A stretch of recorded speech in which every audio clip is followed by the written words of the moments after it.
Hi, everyone. Thank you so much for joining us today. My name is Leticia. I am with Air Alliance Houston. I'm the government relations slash community outreach director for the organization. I've been with the organization now for almost 7 years. I'm originally from Mexico, but I migrated to this area when I was a youngster, and I've lived in the southeast end of Houston for all of my life since we've been here. Well, since I got here, I was about 8, 9 years old.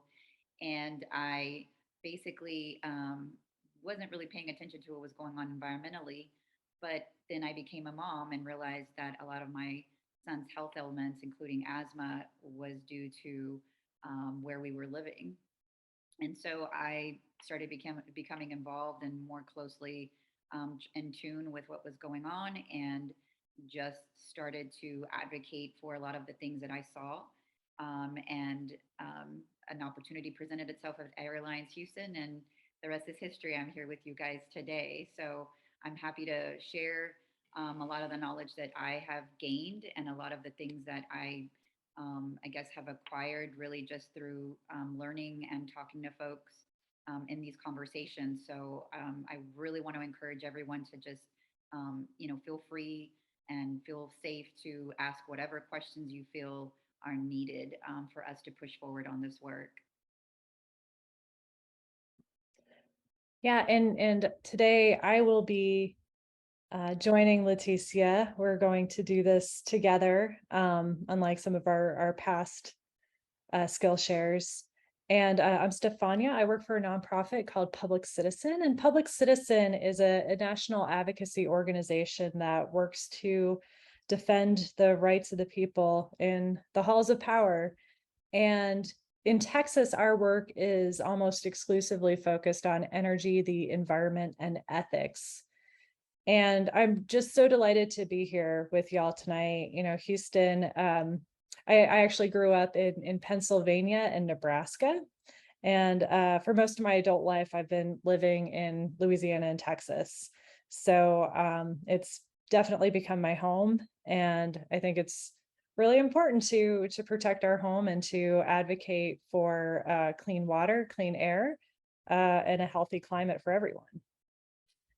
And I will start sharing my screen.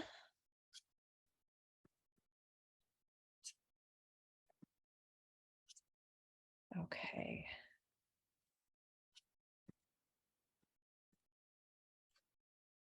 All right, can everyone see my screen? Yes. Great. Let's see. So just a really quick overview. Tonight, we're going to start with a very basic question: who represents me? Because one of the things that's really helpful to know, and not everyone knows this, and this is okay, you know who your elected officials are. And there's some tools to help, and we'll talk about that. We'll talk about these 4 words: education, advocacy, lobbying, and campaigning. These are 4 related elements that I think are important when we talk about meeting with legislators. We're going to talk about different ways to talk to legislators, how to prepare for those kinds of meetings, how to track a bill, and a few other things thrown in there. And then we'll also have a lot of time for questions and answers. So first off, if you live in Texas and you would like to know who represents you, one of the ways to do that is to actually, you can put in your Google search, "who represents me, Texas," and you'll get this link here. And you just go in there, you enter your address, and you'll get your state level and your federal representatives in there. So it's a really easy way to figure out who represents you, even for things like the school board and or the State Board of Education. Not the school board at the district level, but you get kind of that state and federal level representation. It is a little bit harder when you're trying to look at local representation. And like for city council, for instance, this is my example. If you lived on that point there, You put your address in. This actually is the address of one of my favorite places, Kickin' Kombucha. I'm a big kombucha fiend. So if you put your address in there, this is what it turns up. This is what you'll see.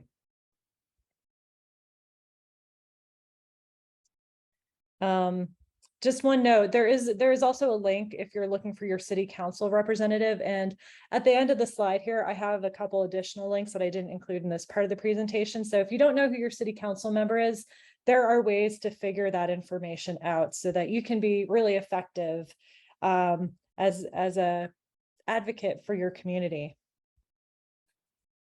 Leticia, I think you're on mute. Oh, gosh, I'm so sorry. I was mentioning it's actually quite simple. When I first started going to city council prior to me working for the organization, I didn't know who my city council member was and was just going up to public session to comment on some of these issues. And so, but luckily there's Google now, and you can very easily go to the city's website and just type in your address. They have a tool where you just type in your address, and it's just as easy as getting your other representatives, as Stephanie just showed here. Stefania, I apologize. Yep. So as we interact with our elected officials, I've kind of outlined 4 different buckets of categories: education, advocacy, lobbying, and campaigning. For those of us who work in the nonprofit realm, it's actually really important for us to have kind of a handle on these different buckets.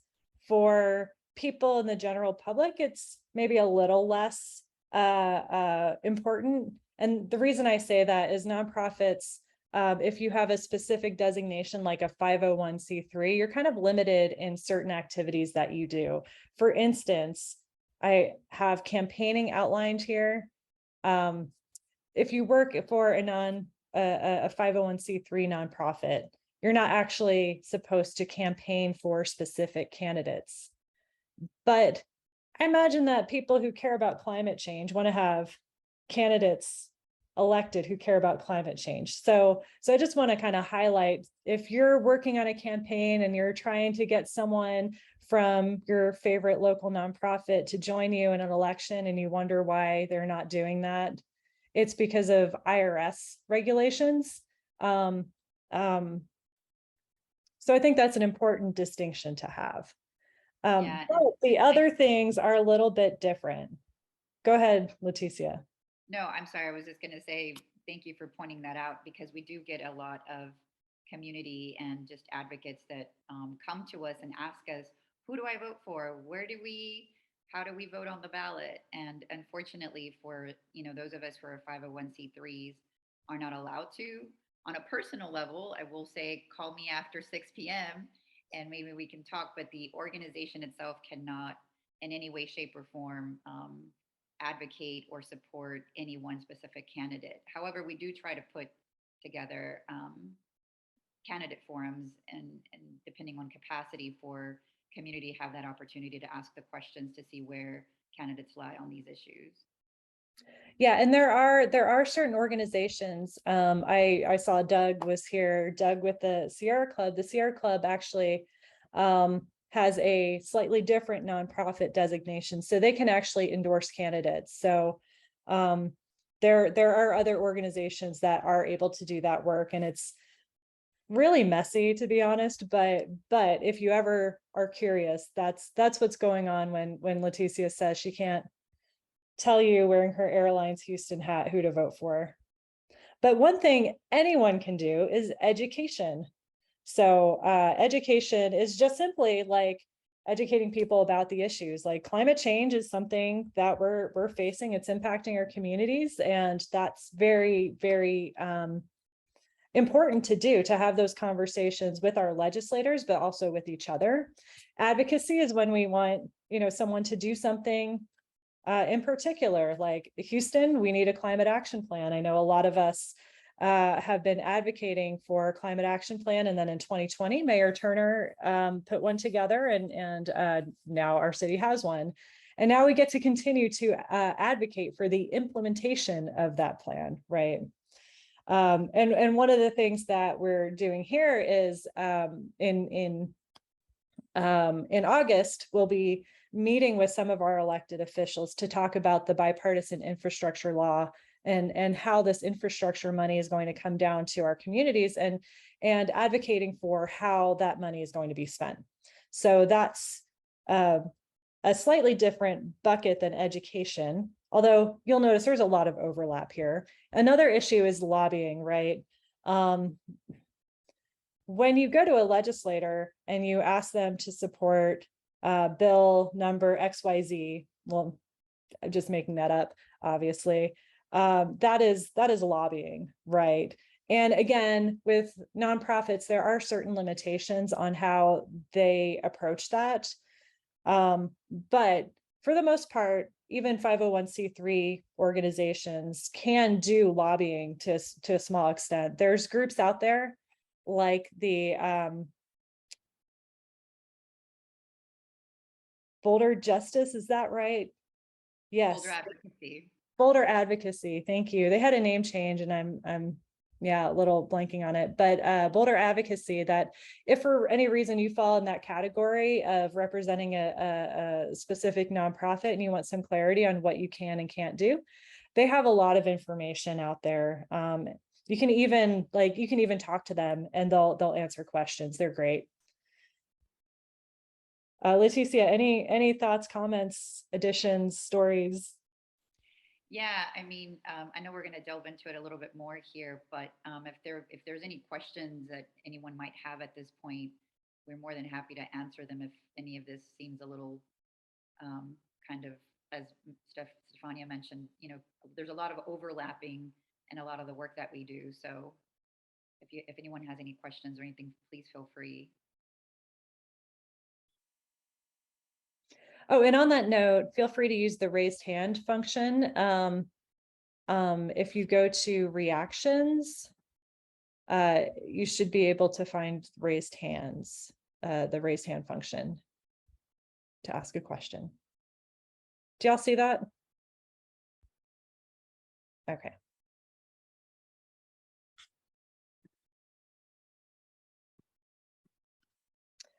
Okay, great. And thank you. I see Matthew put in the chat the link to the city council to find out who represents you. Now, Leticia, I'll let you talk Sure. on that. Absolutely. So, as I mentioned before, when I had first started, before the organization, just showing up to city council, just FYI, I mean, I know that on a local level, a lot of these things aren't necessarily addressed because we're dealing with a lot of state legislators and state laws that pertain to the work that we're doing. But it doesn't help to get to go to the closest person, which is usually your city council member. And again, easy way to find out who that is. And so one of the best things that you can do is, besides, calling and writing and emailing, which is great, is also getting a few of your neighbors or friends, family to also do the same thing. Not necessarily, depending on what the issue is and depending on what is going on at the moment. Again, if there's a bill that we're supporting, something that's obviously being directly related to a lot of obviously we deal a lot with air quality issues, things around concrete batch plants, above ground storage tanks after the ITC, and a whole host of other things. So if you see the prospective organizations that you follow, it's great to call, write, and email. But again, it's always even better if you can get at least a group of people to also chime in and join in on those efforts. And it's always great. I mean, remember that these representatives work for you. They chose to take up this job, so it's good for them, or it's good for them to hear from us. So don't ever think you're imposing. Don't ever feel as if you're bothering, because a lot of people think, well, I've already emailed and I've already called and I haven't heard back. That doesn't stop there. It's always good to set up meetings. It's always good to have some follow up with either their staff members or the elected official themselves. And always, it's always great to invite them to speak at your local community group, and have them come in and shake some hands and see that there's other people that are also just as vested as you are in these environmental justice concerns.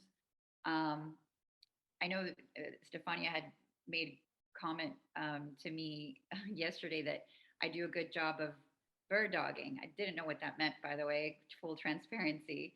Um, I know that I don't have an accent, but I always say English is my second language. So some of these things sometimes are still new to me, but I found out exactly what that meant. And I do try my best to not just show up or just interact with elected officials even before I started working for the organization, but just finding out where they're going to be. If sometimes, I mean, I call it stalking, but I know that's not, maybe friendly stalking on social media, or trying to figure out where, if you plug into some of their websites or social media platforms, you'll see that they, on a pretty regular basis, are either hosting a town hall meeting to kind of bring people, community, up to speed on what they're working on. So those are always good places to kind of plant yourself in, and have that opportunity where I mean, now that, kind of nervous to say, but in a post-COVID world, as things are starting to open back up, if you have that opportunity to shake some hands, or also find out if they're having any webinars or any sort of Zoom meetings where they're inviting community, so that again, you know it's that consistency where they can see you, they see our local organizations prospectively pushing on these issues, and not just necessarily when things are about to hopefully progress. There's a lot of planning that goes involved, and just a lot of staying in front of elected officials by means of what I've just explained, and just getting in front of them at any opportunity that you possibly can, um, just so they'll know your face the next time, or recognize your name, hopefully the next time that you're in front of them again. So, um, yeah, I think that, I mean, I know that sounds, again, I always say that I manage to, you know, not necessarily be a pest, but just be an enough noisemaker where they are like, okay, let me go ahead and sit down with this group, sit down with her and find out what's going on, because they've been calling me, they've been emailing me, and really get to, to find out where they can plug in, and also help. I mean, one of the biggest things that we also try to engage, besides engaging them, we also want them to look towards us if and when these bills pop up, for them to come to us and ask, what is the best way to be able to navigate some of the issues that are concerning us, and to make sure that our voices are being heard on some of these issues that are, again, pertaining to, well, for me, more around air quality. So again, it's just important to stay involved. I know it takes a lot of time, a lot of effort, but at the end of the day, I always say that it costs more to not get involved.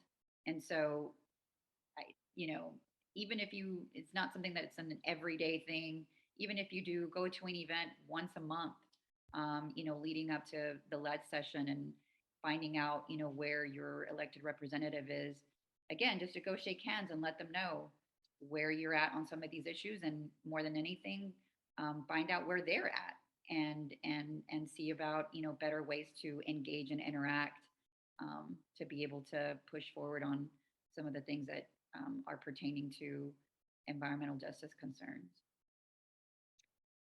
Yeah, I want to share an example of some bird dogging, because that maybe I don't know if any of y'all are familiar with that term. I mean, I think Leticia kind of alluded, like, following around people. But I think one of the points of bird dogging, which I'll describe in a minute, is to really get someone on the record stating what they're going to do. And Leticia and I are both part of a coalition called the Healthy Port Communities Coalition. And years ago, that coalition pushed the Port of Houston to establish basically a community advisory board. And back in 2018, the county and the city appointed a new chairperson for the Port Commission. And at that point, they took away that community advisory board. So we started kind of following them around. Sometimes it wasn't like intentional, but I was at the Harris County Commissioner's Court one day, and the port happened to be there speaking on an issue. So I went up to them and said, "Hey, I saw that the Community Advisory Council isn't happening anymore, and yeah, it's really important." They said, "Oh yeah, community is important to us." And a couple months later, nothing really happened. That was kind of an offhand one-on-one conversation. And then I think Leticia spoke at a commissioner's court meeting in front of everyone and said, the port needs to be doing this. And, we're still kind of waiting. And then there was every year there's an event called the State of the Port. So we went to that, and there's a question and answer period. And I raised my head and say, "Chairman, I know community is really important to you. What are you doing about the disbanded community advisory board?" He's like, "Oh yeah, we're getting to that."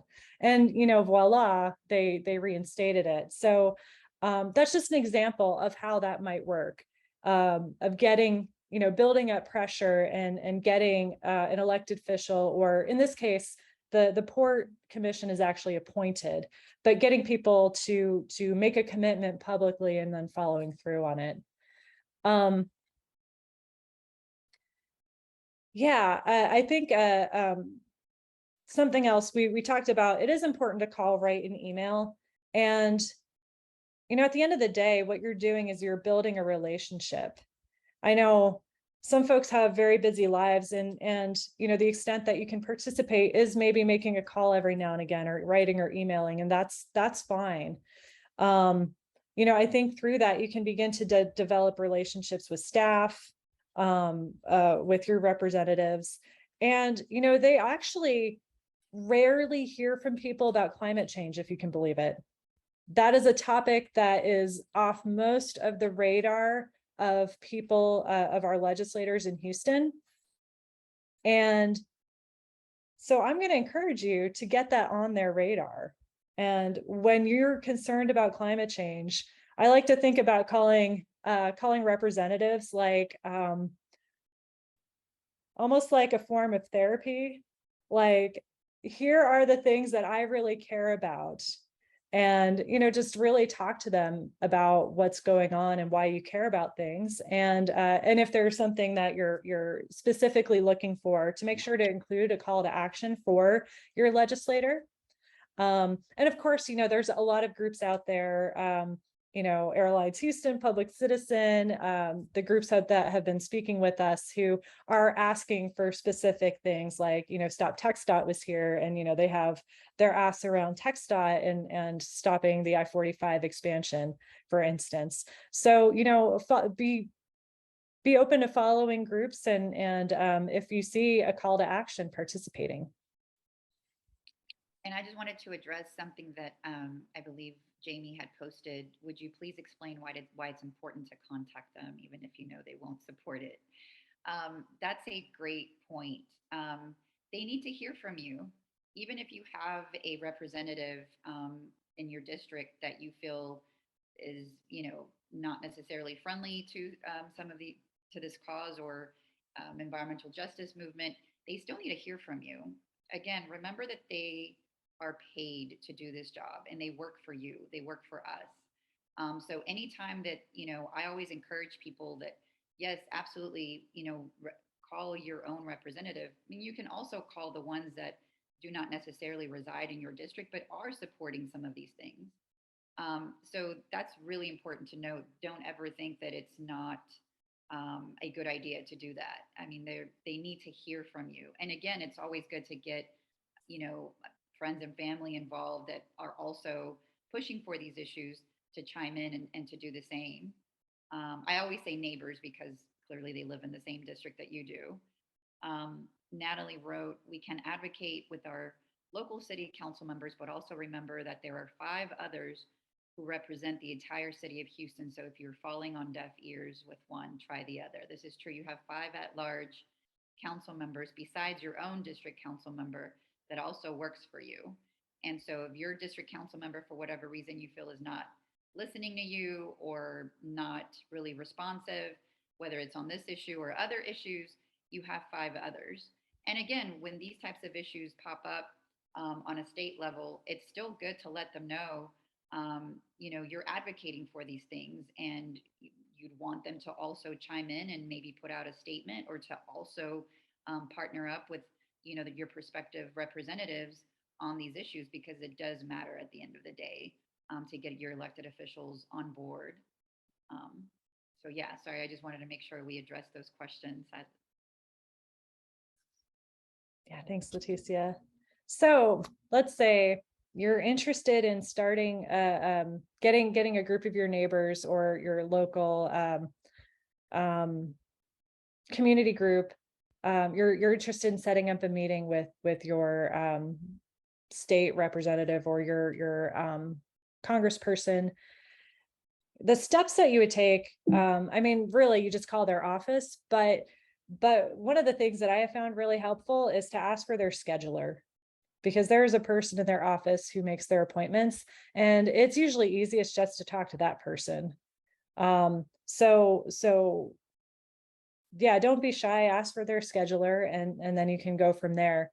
Once you get that meeting set up, there's a lot of words on the slide, but just to really,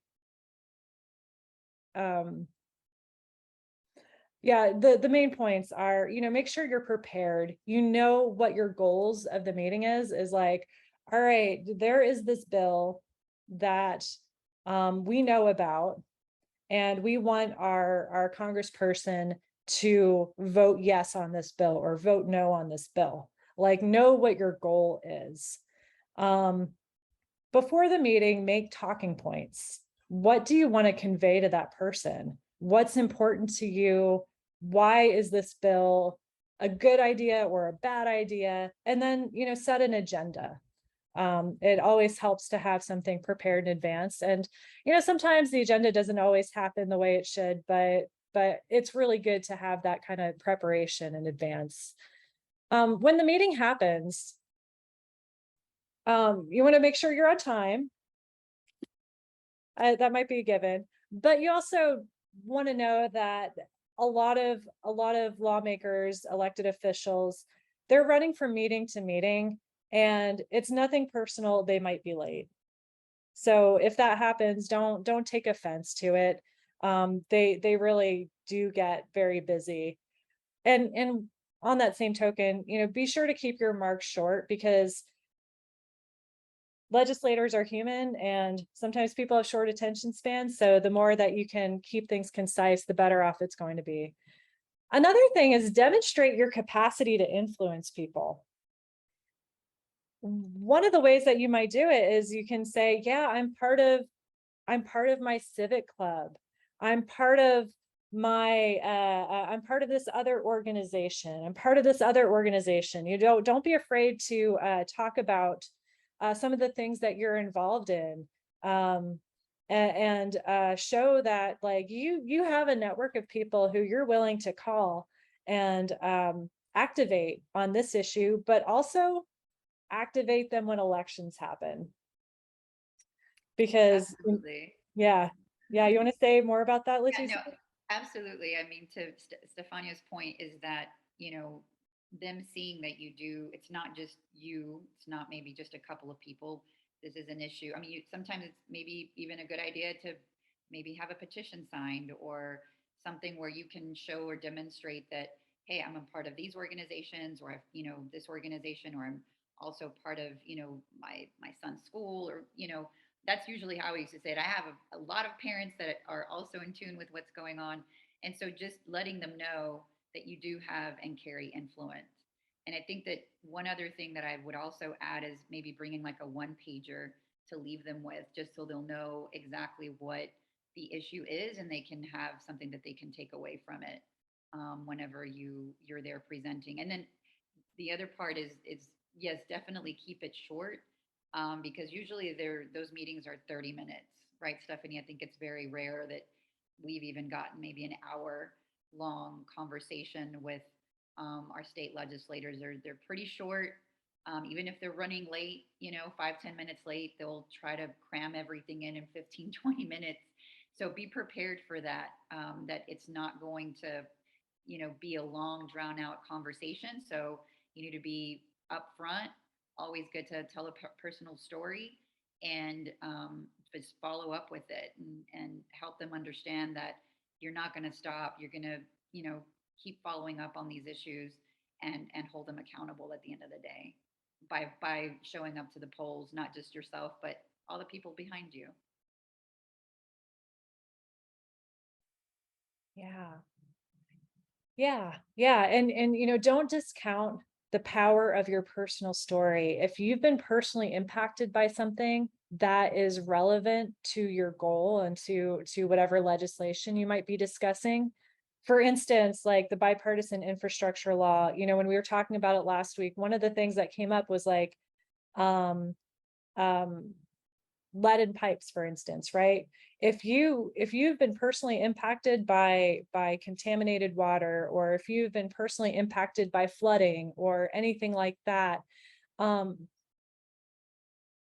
feel empowered to use your story to make a change, because your story matters and you matter, and what happened to you is important and can be helpful in helping to find solutions for not just you, but for other people going through what you may have been going through too.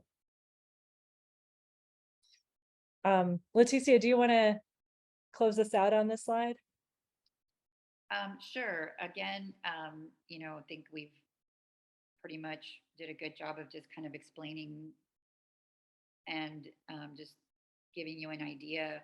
But again, just making sure that, we do hold them accountable at the end of the day, and not just because they're not going to, don't expect them to call you. You have to follow up and continue the same momentum that you started out with after these meetings.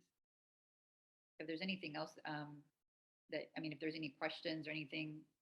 Oh, personal stories are oftentimes more impactful. That's definitely the truth. That's why I always start out with my story, which I usually try to make it brief. I'm a mom, you know, full transparency. My background is finance and economics, and that's what I had gone to school for. And it wasn't until I had my children that completely turned what my goals in life were going to be. And so I definitely want them to live in an environment and in an area that, they can thrive in, and not have to worry about negative health outcomes. So, I always use that and let them know I live these issues every single day. And now my children and my family live these issues. So that's why it's important for me, and it's important for my community, for you to do your job. Well, that's, as I'm speaking to the representative. So. All right, here we want to talk a little bit about some of the challenges that come up. Leticia, go for it. So a lot of times, I think I had kind of sort of talked a little bit about the friendly stalking that I call, that sometimes is needed when things don't seem to be moving in the right direction, or you're not really getting any feedback. You know, really trying to figure out how to better get the representative and or his office, to meet with you. And so there's a lot of things that can happen. And so I think that one of the best things, as I mentioned, whenever there's events, community events, community town hall meetings, those are some of the times that it's good to be able to get in front of them, because there will be challenges. And sometimes, representatives won't meet, and they'll just, pawn you off to with their staffers, and you don't know if this is going anywhere, and you're not really getting any feedback, you're not getting much responses. That's the time to become a little bit more aggressive. And that's when you start, showing up, and making sure that you can get in front of them. A lot of these events, you're free, they're free events. Just find out where they usually hang out. If they, um, typically, like, let's say Representative Lizzie Fletcher, she has, town halls on a monthly basis. pop into her town hall. I mean, if you are obviously in her district, and just, ask questions and try to get noticed and try to make enough noise where, again, you know, there is a consistency with who you are, what your messaging is, and that you're not, I mean, convey that you're going to continue until you can at least get a meeting. Difficulties that arise in speaking with elected officials, a lot of times, you know, they may make you feel as if, oh, well, I can't do anything. There isn't anything I can do. There is. And so if there's any question as to how to properly, depending on, I mean, for me, it depends on the elected official. I do a lot of digging, and I've done a lot of digging in terms of, how they interact, what their, I guess, kind of pet projects are, to better kind of hone in on maybe a little bit better to be able to communicate and help them see that these issues pertain to also to the issues that they're currently dealing with. For instance, like Armando Wally, he is big on immigrant rights. And so, a lot of the environmental justice issues that we deal with immigrant rights, because a lot of the stuff that was being doled out during concrete batch plant permits, a lot of communities, immigrant communities, were not being informed. So trying to tie those two together and be able to present it in such a way that, hey, this matters because of what you're also working on, ties to this. And trust me when I tell you, 9 out of 10 times, if not 10 out of 10, a lot of the issues that they're working on always tie back to environmental justice and climate change. So, because we all get impacted one way or another. Yeah, thanks, Leticia. One of the things, going back to something you said earlier, find your elected officials in their natural habitats, right? Like, where do they hang out? What do they do? My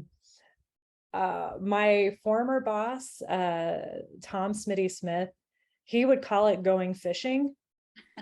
And you want to find the good spots where all the fish congregate, and find ways to get in front of people. But this is another thing where it is really powerful to have not just you, but recruit your friends, recruit your neighbors. Don't all stay together, but spread yourself out. And one person, hey, Representative so and so, I'm really worried about concrete batch plants. And they're like, oh, okay.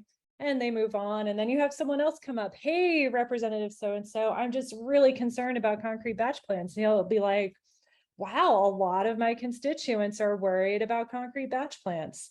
And so, that's one way to help organize yourself to make a bigger impact by making them know it's not just one person who cares about this issue. It's a number of people within their constituencies that care and want to see change happen. Exactly. And just one other, I guess, side note is that, what I always noticed is the more affluent people, they always get heard because it's easier for them. I mean, country clubs and a lot of these, high ticketed price events, you're going to find elected officials there. And so they're able to just really easily and effectively, let them know, hey, this is what is important to me. So I kind of took a little bit off of their playbook, because again, we have those capacities. It's just a little more, it's a difficult in terms of trying to figure out where they're going to be, how to be able to get in front of them and make those connects, where the more affluent probably know someone that knows the elected official to be able to just call them up and get this stuff done. So the other thing I also recommend is, the power of degrees of separation. You'd be really surprised who you may or may not know that may know a staffer or someone that has a direct line to the elected representative, to be able to hopefully gain his attention a little bit better. Great. I just want to talk here a little bit about legislative cycles, because that can be important. And when you're talking about the Texas state legislature, the legislature only meets every other year, for better or for worse. Who knows? So the next session is scheduled to begin in January 2023, so about 6 months from now. And with that, the governor can call special sessions. You might remember the last time the Texas legislature was in session, there were a number of extra sessions that happened because of census and redistricting and all that nonsense. Yeah, so the Texas legislature meets every other year, but Congress, it's also in a 2-year cycle, but they have 2-year-long sessions. And the next session is going to begin, or the next Congress will begin January 3rd. I think we're in the 117th, and that'll be the 118th next year. There also can be some special sessions, but Congress is a lot more active than the Texas legislature, just to give you all that heads up. They're meeting a lot more frequently.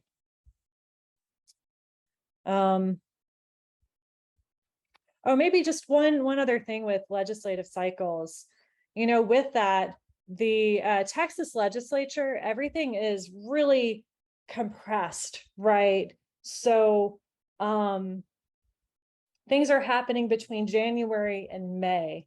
And basically, if you're part of a group that wants a legislator to introduce a bill, this is really the time to start have those conversations. If you have an issue that's really important, this is the time. So I encourage you all to think about what's important and have those conversations with your representatives now, rather than waiting until January, because it's going to get really busy for them in January. And they can actually start introducing, start writing bills this fall, later in the fall. And I think they have until March. So if for whatever reason you don't get to talk with them before January, you still have some time. But March is the time frame where they basically wrap up their bill writing and kind of move into the next stages of the process.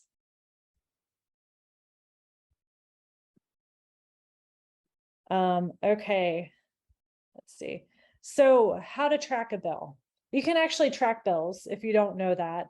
And if you go to congress.gov, there's a search bar there. If you know the bill that you're looking for, you can just put the bill number in there and then hit that little thing right there, get alerts.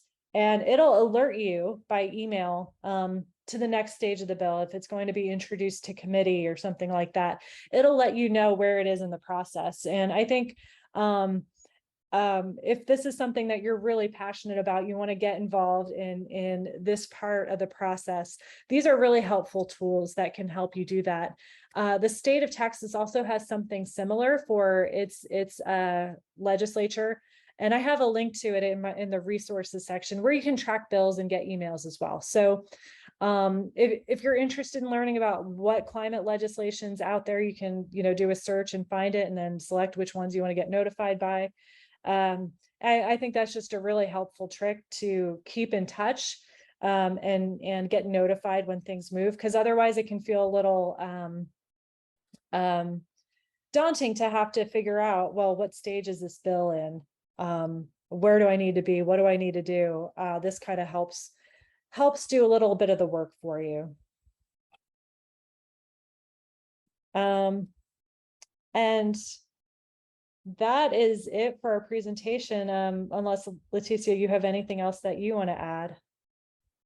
No, I guess the only thing that I was going to just piggyback on what you were mentioning in regards to the state legislator, starting up next year, it's always a good idea to get ahead of a lot of these things and not wait till the last minute, and just to try to develop some sort of a relationship or some sort of connection with your representative ahead of time, in terms of some of these issues, and just already starting to have those conversations, to let them know where you and in your community and the prospective organizations that you're possibly a part of are at, and that way you don't wait till the last minute, to kind of pop up and push on these issues. Again, it's always great to stay involved. I know it's time consuming.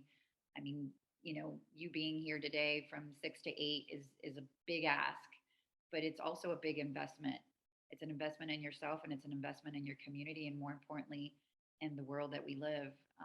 Because we don't It's not as if we choose to breathe. We have to breathe, and we have to deal with a lot of these catastrophic weather patterns that unfortunately are becoming the norm. So we want to make sure that we take full advantage of the resources and the opportunities that are available for everyone to be able to um, advocate for these very important life threatening issues. I just wanted to address one question. It says, would you please tell people when the Commissioners Court and City Council public comment sessions are? So City Council has public session every Tuesday at 2 p.m. And you can sign up to speak the day up until the day of, I believe it's up until noon. And all you have to do is just call the city secretary, give them your name, what topic you're going to be speaking on. You show up at 2 o'clock, they call your name, and you go up and you can speak in front of the mayor and city council members on your issue. Commissioners Court, I forget when they meet, honestly, because is it I know they only meet once a month, and I forget when that is. I apologize. Do you know, Steph? No, it might be twice a month. It's on Tuesdays, but I can't remember which Tuesdays. I'll find the link and drop it in the chat. And I think with Commissioners Court, you have to sign up by 8 or 9 a.m. and Commissioners Court starts at 10. So let me drop that information in the chat real quick. Jamie, are you speaking of city council that they told you had to call by Friday? Because that has not been the case. And if it happens to be for city council, if you decide even that day, the day of city council, and it's already 2 o'clock, you can call your city council member, let one of the staffers know that there was there was something that just popped up, or for whatever reason, you weren't able to call city secretary to put your name on the list. And if you call them, and again, remember, you have your city council member and 5 at large. So if one doesn't answer, you have 5 others to try for them to get you on the public comments list. And that most of the time, if not all, I mean, every time that I've done that, because again, things sometimes pop up at the last minute, and you should be able to get your name on the speakers list to speak on your issue at 2 p.m. Sometimes there's only maybe a handful of people there speaking on different topics. Sometimes you'll have a big group speaking on a specific topic. So be prepared to at least, be there for at least an hour, sometimes 2 hours, depending on where you fall on the list. Parking sometimes is a little tricky downtown. So if you can take public transit, because you have to make sure that if you are parking somewhere, sometimes there's a 2-hour limit. You have to pay, obviously. So just try to figure out and maneuver that those logistics also. Helen, apart from city council and county, there are a number of committees and many other entities related to environment and infrastructure. This is correct. There are, as you know, for instance, the Healthy Ports Community Coalition is a part of the Citizens Advisory Committee for the Port of Houston. Granted, those were basically nominated by port officials, but we are a part of other committees that pertain to some of the work that we do. Again, it's always good. You can check on the city's website and the county's website to see what committees currently are in existence and also have possibly openings for people to be a part of.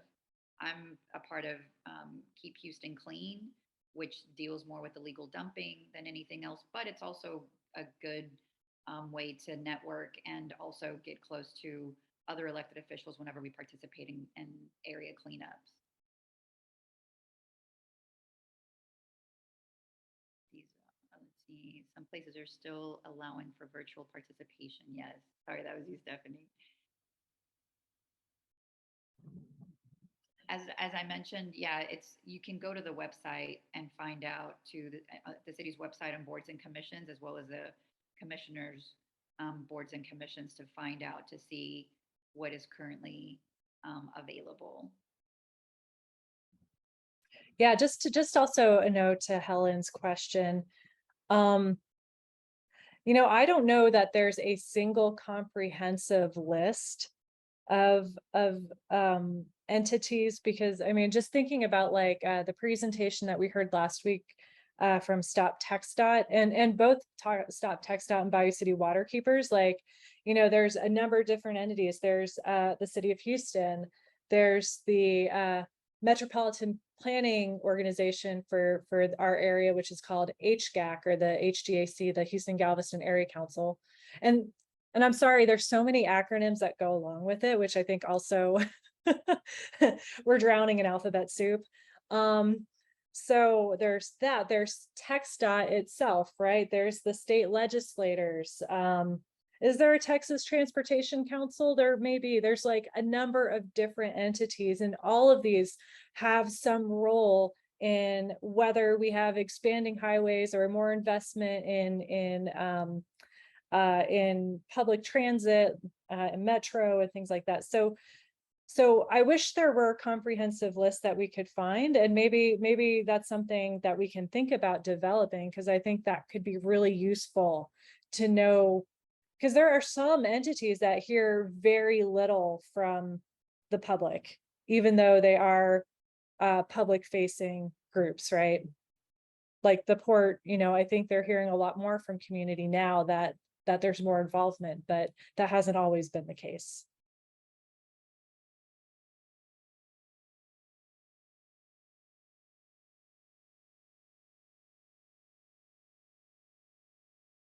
All right. Well, I guess if there aren't any questions or comments, concerns. I have a question or a comment. Sure. This is Jamie.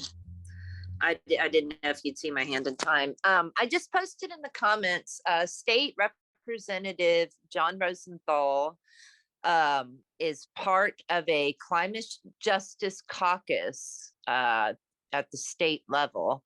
So he's very approachable. I know him personally. I mean, we're not like best friends, but we hug when we see each other. And I call him John. So he's very approachable and somebody that could probably help us navigate like different reps and stuff that would be able to help with that. So he just messaged me and said he is a founding member along with Aaron Zweiner, Ron Reynolds, Raphael, is it Antia, and Jasmine Crockett. So I will put that in the post. So please feel free to check that out. And you can always reach out to me. I'm a networker, and I am always willing to try to help connect you with some people. And I do know some other elected officials as well. So just let me know. Thanks. Thank you, Jamie. Very helpful. One last thing that I forgot to mention that just popped into my brain as well as we started off saying our prospective organizations cannot get involved with political campaigns, but you can. And so, if you do find elected representative that is speaking to, the concerns around a lot of the, climate justice and, air quality or, other environmental justice issues, offer to volunteer. You can block walk, you can phone bank, you can do a lot of things, because once they see that you've put in some sweat equity to get them to where they're at, they're a lot more likely most of the time to pick up the phone and call you whenever you do have a concern, and you get to know them personally because they're running campaigns and you're able to interact with them more on a personal level. And that's really some of the ways that I, on a personal level, have gotten to know a lot of the elected representatives. I mean, for instance, that's great, Jamie, that you have a good relationship with him, and I don't know what took to get there, but everyone has a different method. But one of the best ones, as I mentioned, is it's getting them when they're running for office, and volunteering just even a couple of days or a couple of weekends, getting some more volunteers to come in and participate helps out a lot. So I just wanted to throw that in there because that's just as important as contacting them after election. Well, thank you all so much for this wealth of information.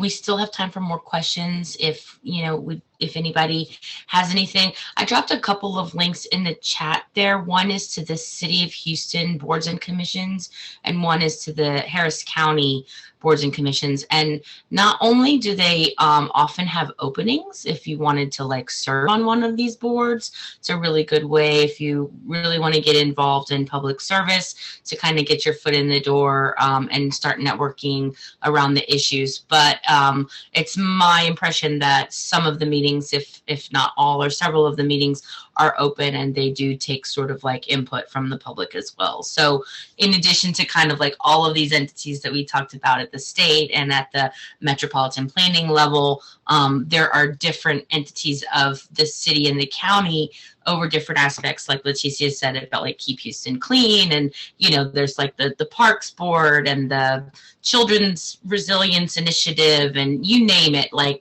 there's a group of people talking about it, and they really want our input. I think the point of our meeting tonight, right, was to really just sort of give you information and empower you to feel like this is something that you can do. It's not a big scary thing. Like it's just talking to, another human being about what's really important to you. And it just takes a little bit of strategy around, what's my approach and what are my talking points and who am I going to bring along with me to sort of amplify our message.